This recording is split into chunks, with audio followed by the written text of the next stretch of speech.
So I am 22 years old. I don't have much knowledge about finances and stuff as I still live at home as I'm at university.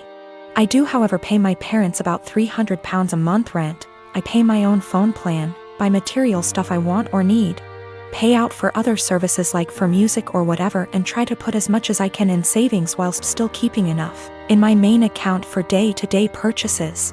Currently, I am saving up for driving lessons and hope that if I pass decently, I can use some of my savings towards getting a car.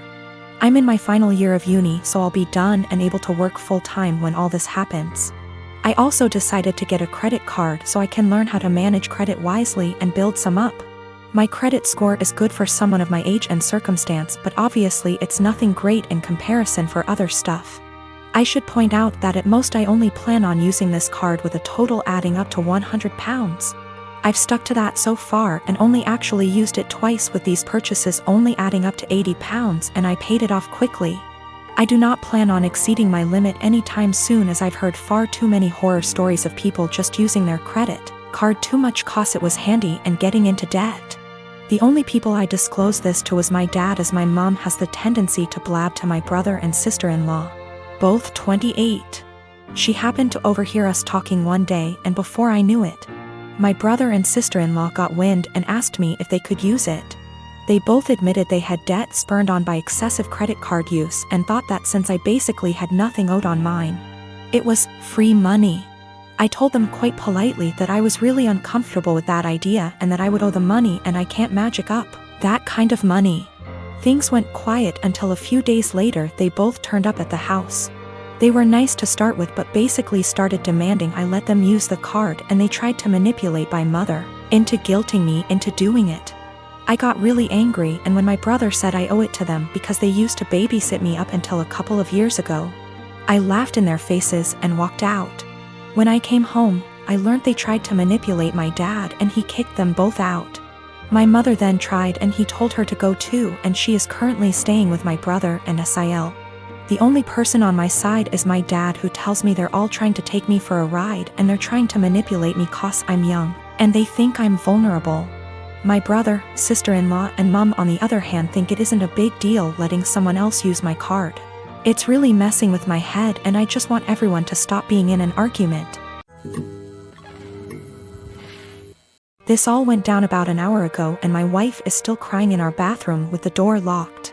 Backstory: we had our son, now 11 months old, while my wife is in residency. She took a few weeks off before giving birth, and then went back to work a few months after, while I transitioned my hours to part-time so that I could stay at home and raise our son. My mom moved in with us shortly after the birth in order to help out, which allows me to get in a few hours of work per day and also not get swamped with taking care of the baby / housework. She's quite old-fashioned and would definitely not prefer this arrangement with me being a stay-at-home dad. But she hasn't said anything to either of us and has been a great help. For anyone unfamiliar with medical residency, it is brutal. My wife has just over a year left. Sometimes she comes and goes for 1 to 3 days, and our son is asleep the whole time she's home, which has been happening more as his sleep schedule shifted to sleeping through the night. My mom and I make sure that when she's home and the baby is awake, my wife gets him 100%. I know it's been hard on her, but unfortunately it's just going to be this way for another year. The first big milestone she missed was him rolling over. When she got home, my mom pulled her over to the baby all excited. I thought she was going to tell her, but instead she says, "Julie, you came home right on time. He's been moving about as if he's going to roll over." They both stood there encouraging him, and right on cue he rolls. My wife was elated. She was so worried and guilty about not being there, and she took it as proof that she can still be a present mother while working. So we continued. I send texts over little things she misses through the day so that it's not completely unbelievable. But my wife has been present for every single big milestone. He coincidentally started crawling with her right there. His first words were in front of her, and he began standing, cruising, and walking when she happened to be home. The walking one was difficult. There was a tough 7-day stretch where she just wasn't home during the daytime when he was awake. And his walking went from teetering to walking a couple steps pretty confidently in that time. We put little bean bags in one of his pants pockets so he'd be wobbly and unbalanced, and it looked believable, since he fell after the first step like he was doing a week ago. Yes, it was mean to our poor son, but my wife's face was worth it. Today it all unraveled. So far he can just say mama, dada, and nana. Yesterday he started saying, bye, bye. My wife has today off and has been home all morning.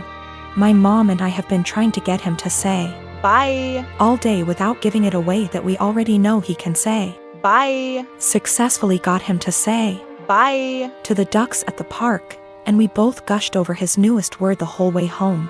My wife was using my phone to take pictures of him and began showing my mom at home while telling her about his newest word acquisition. She was swiping through my gallery and saw a video from yesterday and goes, "Oh, you never sent me this one." It was literally like a slow motion film happening in front of my eyes. I had taken the video of him yesterday waving, bye, bye. My wife isn't stupid, she figured the whole ruse out pretty much instantly. I've never seen her look so upset and heartbroken before. I couldn't say or do anything to comfort her. Now she's locked herself in the bathroom crying and won't come out. I am a gemologist. I spend my days in the lab testing and identifying stones. From the nature of my work, I also have a large and valuable collection of jewelry, but also gem specimens that I keep in a safe I specifically bought and had installed to keep them safe. I also have a second smaller safe for keeping important documents like passports. I own my home, and my boyfriend of 2 years recently moved in as he was renting before. I gave him the code to the smaller safe so he could put valuables in it, but he also wants the code for my gem safe. Not to put anything in it, but he says because we are living together now I should trust him and give him the code.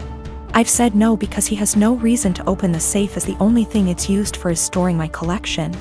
He said he has no interest in my gem collection, doesn't want to look at them, but still wants the code to access them. This is causing tension because he says I should give it to him as a show of trust, and I said no. Because he literally has no reason to go in there, so he doesn't need the code. This is a 6-figure collection, so I'm not being difficult over a few little gems here. I am the only one who knows the code. The safe weighs nearly half a ton. It's bolted to the floor and wall and is from a company who makes safes, vaults, and strong rooms for jewelers. You could bring the house down around it and it would still be intact. All of the gems and jewelry in the safe are mine and mine alone. I do not keep any clients' jewelry at home. For my other business doing valuations, I rent a separate space and keep client items there. I will give an update once things have panned out. I've moved all of my personal docs out of the little safe and into my gem safe. I told him he isn't getting the code and I will die on this hill. He has no reason to have it, and his continued lack of respect by the pushing of my boundaries wasn't okay. I felt like he was trying to manipulate me by making it about trust. After a lot of back and forth, he finally admitted that he wanted access to the safe because he didn't feel like I was sharing the whole house with him. Because I insisted on a tenancy agreement rather than just letting him move in. And he didn't like that part of where he lived was off limits to him. He was also insecure and resented that I have more money than him and own a home whilst he doesn't. He had made a few comments about this before, but I didn't realize it was such a big issue for him.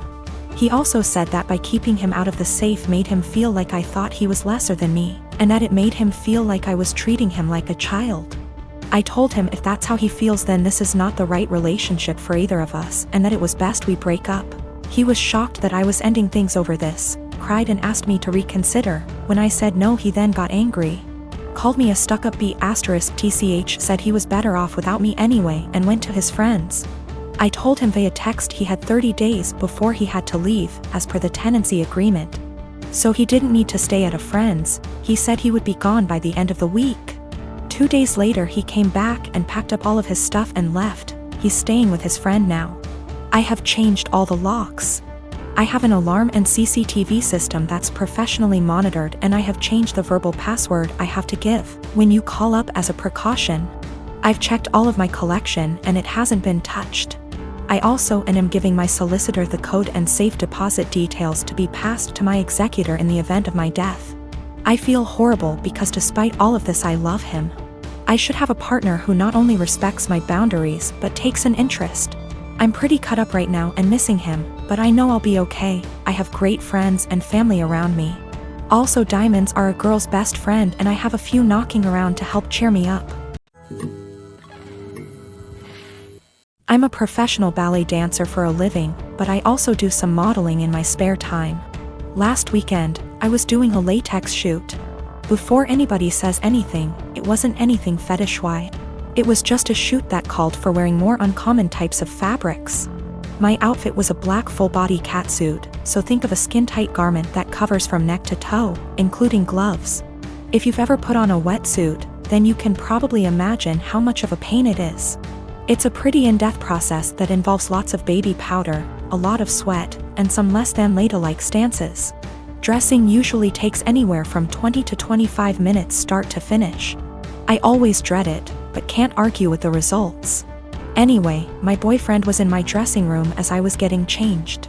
He doesn't always come along for shoots, but I needed him that day because my car is being repaired and we needed to go somewhere afterwards. His one kinda annoying thing is that he talks to me while I'm getting changed, even though I very politely asked him to let me do it in peace. If I'm just putting on a dress or something less complicated, it's not a problem.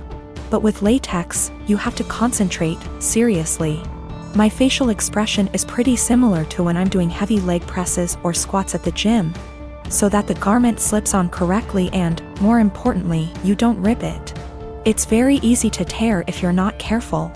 And a full-body catsuit can cost upwards of $700 to $800 minimum. So as I'm struggling, may have been on the floor on my back with my feet up on a chair, pushing my butt up to get the garment over my hips, he won't stop talking. Come on, girl, you got this.